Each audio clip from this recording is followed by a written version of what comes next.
દેશનું સૌથી મોટું ડિજિટલ અરેસ્ટ સ્કેમ ગાંધીનગરમાંથી ઝડપાયું છે। ડિજિટલ અરેસ્ટના આરોપીને સીઆઈડી ક્રાઇમે ઝડપી પાડ્યો છે। મહિલા ડોક્ટરને 3 મહિના ડિજિટલ અરેસ્ટ કરીને કરોડો રૂપિયા પડાવ્યો હોવાનો ખુલાસો થયો છે। આરોપીઓએ ફરિયાદીને ધમકાવીને 19.24 કરોડ ટ્રાન્સફર કરાવી લીધા અને અલગ અલગ બેંક ખાતામાં આરોપીઓએ રૂપિયા જમા કરાવ્યા। આ મામલે સીઆઈડી ક્રાઇમે લાલજી બલદાણિયાની ધરપકડ કરી છે।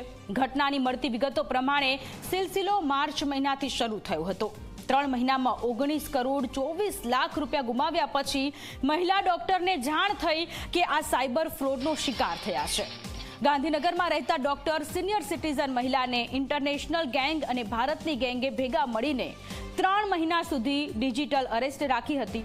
આ ડિજિટલ અરેસ્ટ દરમિયાન તેને અલગ અલગ રીતે ડરાવવામાં આવી હતી, જેમાં તેને FEMA અને PMLA એક્ટ હેઠળ ભારતમાં ગુનો નોંધાશે એવી ધમકી ભર્યા લેટર પણ મોકલવામાં આવ્યા હતા।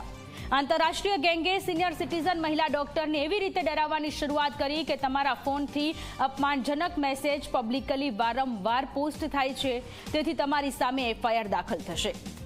પછી તો ધીમે ધીમે અલગ અલગ રીતે સરકારી એજન્સીઓના નામના ખોટા લેટર મોકલી ઘરમાં પડેલું સોનું વેચાવી પૈસા પડાવ્યા।